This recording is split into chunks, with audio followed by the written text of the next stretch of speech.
Hello and welcome back to the channel. My name is Krashy, and today we have some crazy leaks. Now, here's the thing.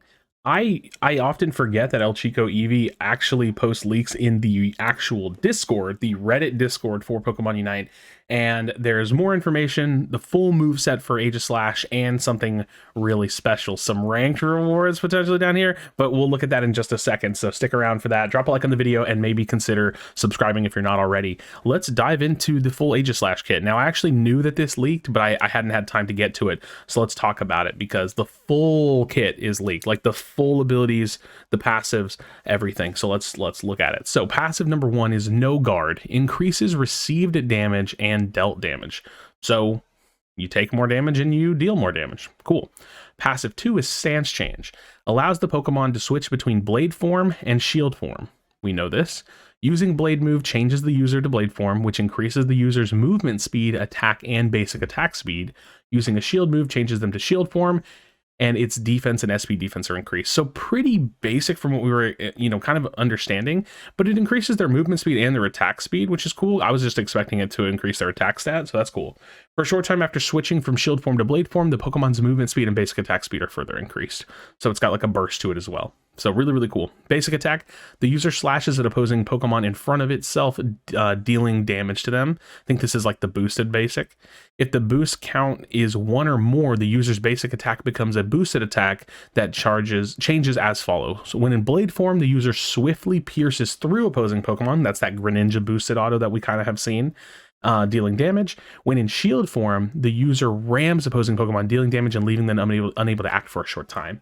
So now we have context on how the boosted autos work. So your first ability, when you hit it, the Blade abilities, you'll gain those boosted charges. And if you use your auto while in Shield form, you're going to bash them and kind of stun them. And if you use it in Sword form, you're going to slash through them and do damage. So that's really, really cool. Additionally, the attack restores the user's HP and reduces the cooldown of Sacred Sword and Shadow Claw when hit. So very interchangeable style, kind of like micro play. I almost said macro play. Micro play with the decision making of how you want to use your boosted in conjunction with what stance you're in. Really, really cool. And then every boosted attack consumes 1 boosted count, which is, and we know that based on footage that we've seen, that the boosted count goes up to a max of 4. All right.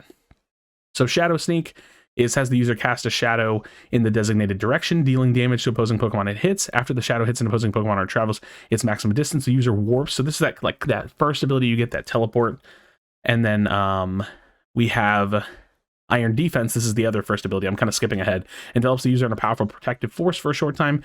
The protection disappears after blocking 1 attack and increases the boosted count by 1. So cool. So this is going to be good for lane. Like, you can literally maybe counterplay Lucario's Meteor Mash or Quick Attack. You can literally like pop your shield and maybe outplay that. It's going to be really cool. So let's look at Sacred Sword. Has the user thrust a blade into the ground, creating a triangular zone. The triangular zone erupts with a hidden power, dealing damage to opposing Pokemon in the area of effect and throwing them. Also increases the boost count. And the greater the number of opposing Pokemon that are damaged, the more the boost count increases. So this is what we were wondering. If you cleave, if you hit multiple people, will you get multiple charges? So we do know that that's true now. When the move deals damage to wild Pokemon, the boost count increases by a maximum of 2. When it deals damage to Pokemon from the opposing team, the boost count increases without limit. So if you hit like a pack of bees, you're going to hit 2 boosteds. If you hit a pack of 4 players, you're going to hit you're going to get all 4 of your stacks, which is really cool. At the same time as the eruption, the user slashes forward, dealing damage to opposing Pokemon that it hits for a short time. After the slash hits, damage dealt by the user partially ignores the defense of all opposing Pokemon. Ooh, man. So if you have a big hit with Sacred Sword, and then you just start dashing through people, you're going to be shredding. Really, really cool. Sacred Sword Plus upgrade increases the user's attack for a short time if the triangular zone deals damage to opposing Pokemon. So cool. If you hit, increases your attack stat. This could be a weakness policy character. Interesting. Sacred Sword sounds really good. All right, let's read the Shadow Claw. The Shadow Claw has the user slash with its blade twice in the designated direction, dealing damage to opposing Pokemon it hits. The user then does a final rising slash that deals damage to opposing Pokemon it hits and throws them. So little CC on both of these moves. The boost count is increased by 1 when at least one of the 3 slashes hits. All right, Shadow Claw Plus. Upgrade increases the user's crit hit rate for basic attacks, boosted attacks, and all moves except the Unite moves for a short time when the last one is hit. Okay, so increases the user's crit hit rate for basic attacks, boosted attacks, and all moves except Unite moves for a short time when the last attack hits. So I'm assuming that all of these moves can crit then. Very interesting. That's interesting. This is like a bursty option, it seems. Yeah, really interesting. All right, so Iron Defense is going to upgrade into Wide Guard. Has the user focus in place for a short time to create a Great Shield on itself. When the Great Shield appears, the boost count increases by 1, and the user shoves opposing Pokemon in front of itself and receives a shield effect. While the Great Shield is present, if the user is attacked by an opposing Pokemon, the boost count is increased by 1. If the user is attacked again by a different opponent, the boost count further increases by 1. The boost count can increase by a maximum of 2 due to attacks from opposing Pokemon. This character, when we watched the footage, seemed really simple, but it's because we didn't see all the play and the counterplay and the nuance to those boosteds. So you're going to be building stacks based on your sword moves, and you're going to be building stacks based on your defensive moves.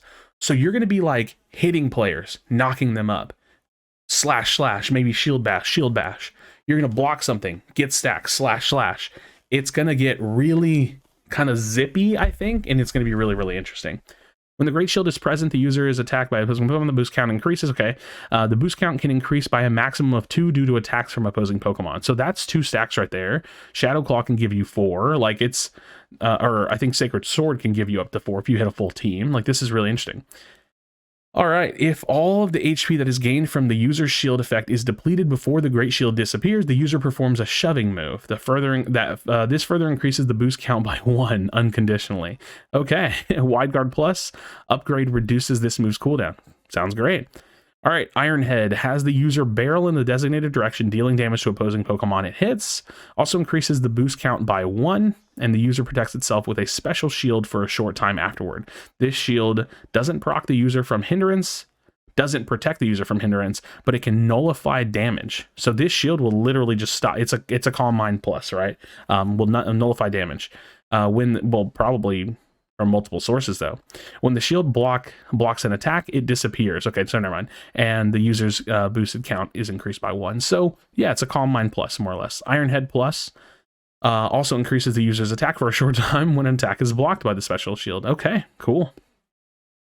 This is an offensive option for the defensive move because you could kind of like dash in, get your shield, increase your attack stat. This is going to be an interesting character. This might be an attack weight stacking kind of character, maybe a weakness policy character. Yeah, we'll have to see. All right. The Unite move is Coup de Grace. Has the user unleash a ground splitting slash in the designated direction, dealing damage to opposing Pokemon it hits. The lower the opposing Pokemon's percentage of remaining HP, the more damage the move deals. Interesting. So it's like an execute. The lower the opposing Pokemon's percentage of HP remaining, the more damage it deals. Interesting. The Unite move knocks out an opposing Pokemon, the boost count increases. Oh my gosh. This character is going to be way faster and zippy, like I said, shoving and, shield bashing and slashing than we realize. This is a really cool kit, in my opinion. I think a really, really cool kit. And then we see a little bit of artwork from one of the moves. Really, really excited. And this is the cool thing. This looks like ranked rewards to me. Season 3 badge sticker, I'm thinking. Season 3 particular card, the profile trainer card, and then a Season 3 background, which, of course, I gotta say, I think all of this looks amazing. I hope that you don't unlock this at Veteran, but you probably will.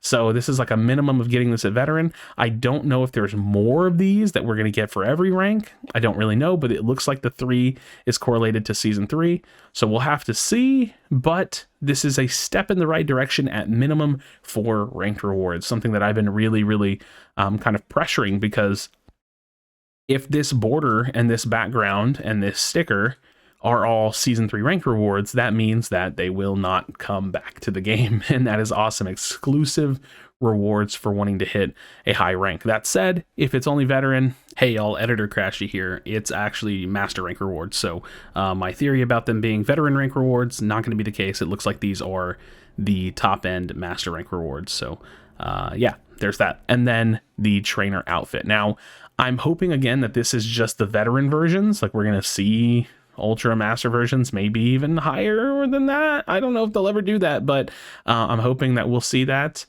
But yeah, season 3 clothing. This is going to be the veteran clothing most likely, but looks pretty cool. It's got the 3 on it, so you can see it's exclusive to season 3, I think.